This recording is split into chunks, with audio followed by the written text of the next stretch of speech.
All right, so I'm gonna break down this series right here, this Boston Philadelphia. Just give my take on it, what I feel, and what I watched, and how I can you know give some information out. Okay, so we got Boston. Let me go back to. Let me get back to here first. Let me get back to this defensive efficiency. Okay, now we got Boston and Philadelphia near the top in defense. Okay, now right here, you see Boston and Philadelphia, number two and number three. On offense, Philadelphia is obviously a lot better on offense. Boston's missing key players, okay? Now, I just want to first explain here with this line, the line that jumped to five. Okay, so this is just ridiculous. If you're a betting person, you would not bet Philadelphia here, especially if you got on late, okay? That's one of the easiest rules, okay? That's a key thing to remember is anytime the line does something like this, you never want to bet it at a bad number, okay? Because more often than not, you're going to lose betting a bad number, okay? So if you liked Philadelphia, it's too late. You cannot bet a game that has gone from 2 to 5, okay? It's just a bad investment. Just it's as simple as that. It's a bad investment, okay? So you'd be better off blindly just taking Boston in this situation when a line does something like that. Okay. Sometimes the team will win, but it's just not even worth it because you're losing all the value. Okay, so now I want to get into this defense here. Okay. Now, after watching this game, I could tell you now that Philadelphia has an overrated defense. Okay, and not just because of the score. I'm going to show you why this defense is so overrated. Okay, so Philadelphia has an overrated defense because of the fact that they play a high-paced game. Okay, Boston was able to set the tone in this game, and they let Philadelphia exactly what I expected. Philadelphia would turn the ball over, they would start to panic, and that is why Boston got off to that big lead. Now, I want to just explain the difference between a high-paced game and a high-scoring game. Okay, obviously this was a high-scoring game, but it wasn't a high-paced game. Okay, there's a difference between the two.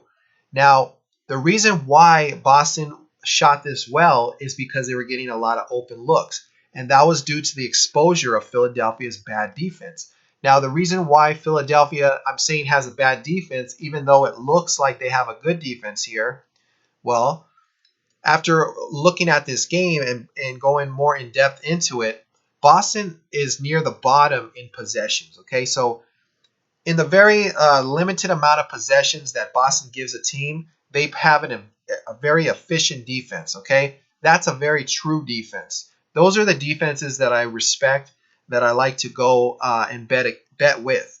All right, now Philadelphia, on the other hand, averages about 103 possessions, near the top of the league in possessions. So most of their defense comes off of, second chances, okay, and more possessions. All right, so that is what boosts this defensive efficiency. That's basically what boosts it up. They're very athletic, and if you look at what the TNT panel said, like Charles Barkley, for instance, he's saying that Boston has a very athletic team and they have the athleticism. No, they do not have the athleticism. Yeah, Terry Rozier was getting in the lanes and stuff like that, but no, they do not have the athleticism. Philadelphia has the athleticism, but they were getting exposed because of the fact that Boston was slowing the game down and they were getting those wide open looks because they were not playing the way Philadelphia wanted to play. Philadelphia wants to play at a very high paced game, all right? Boston does not want to play at a high-paced game, but the average person would look at a game like this and say, "Oh, this was a high-paced game." But no, there's a difference between a high-paced game and a high, like for instance, a high-tempo game, okay, and a high-scoring game. There's a very big difference. A high-paced game, a high-tempo game is a game where both teams are going back and forth, getting out in transition, going back and forth. Now, a high scoring game is what you saw here, Boston, a bad shooting team getting really open looks and making their shots. And Philadelphia was coming, had to come from behind and score a lot quicker. And that's the difference between a high-paced game and a high-scoring game. So Boston, they do not have the athleticism. They just look better on this day. Okay, so I fully expect Boston to be competitive in this series. I think it could go like 6 or 7 games. The What it's going to come down to is if Boston has the stamina to really push this series, the energy to push this series, because the longer it goes, I think Philadelphia has the advantage. That's why it's very important for Boston to win their next game at home, or at least win the following game in Philadelphia. Because if they get down in the series, they just don't have it. With all those players that are injured, they don't have the energy and the athleticism and the stamina to win the series. Okay, so, but I do think this will be a competitive series. Boston wants to play an ugly style of game, very ugly game. Okay, so the thing that I'm really expecting in this next game is I'm expecting this game to be ugly. Okay, you saw this over here. Okay, the game did go under in the first half in this first game, which I expected the first half to go under because usually in the first half it comes out sloppy anyways, and Philadelphia was able to have the speed early on, to stay with Boston, but then Boston started to figure it out, and then they got those wide open looks, and that overrated defense started showing up because there was not that many possessions to go around for Philadelphia. Okay, so I fully expect the second game it's gonna be a lot more sloppier than this first game. Okay, I think this game, the second games, Boston won't shoot as good as they did in this next game, and it probably will go under this time for the full game.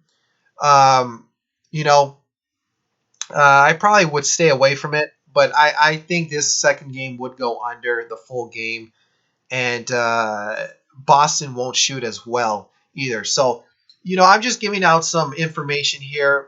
Uh, I put a lot of thinking and thought into these bets, okay, and I like to look at percentages. So sometimes I don't even have bets on the full game, okay. I'll have them on the first half, like I mentioned in other videos. I like to break it down. Sometimes I'll play player props, and I'll take first quarter or second quarter. So it really comes down to just the thinking part, and trying to dissect everything. Okay, because like I said, it becomes very difficult when you're betting the full game to just nail it like every single time because it's going to be a coin flip sometimes.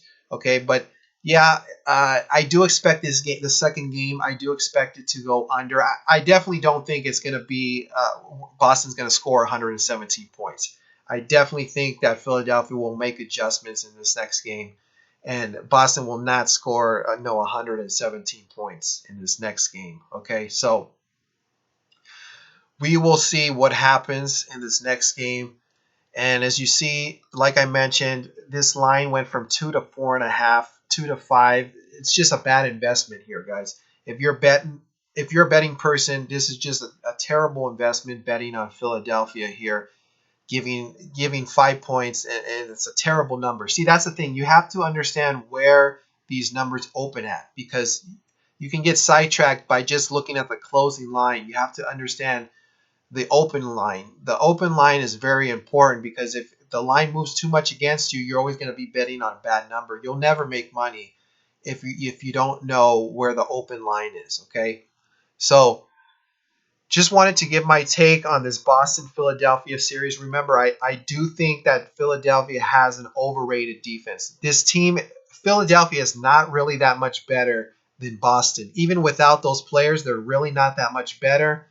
This defense is not as good as you think it is. Okay, and I do expect Boston to frustrate them. They're going to want to frustrate them, and I still fully expect this series. The majority of this series will go under the total. If Boston is controlling this game, most of these games will go under the total.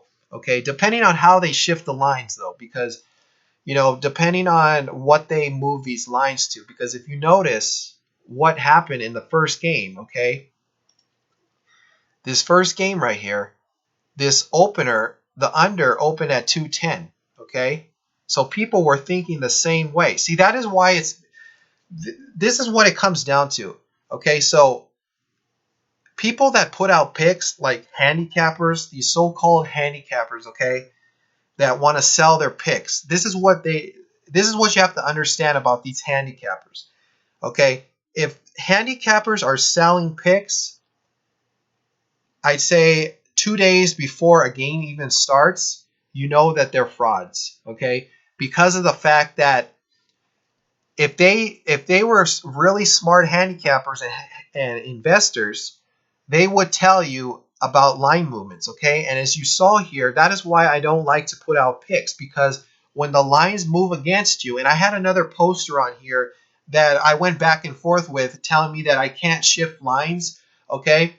I believe his name is Dan. He said that I cannot shift lines if I give out picks, right? Well, if you take a look at this line here, this minus 210 line, so a lot of people were thinking that this game would go under, right? Okay, so I noticed that. I took note of that and said, okay, I like the under, right? In the full first game. Well, the line was 210.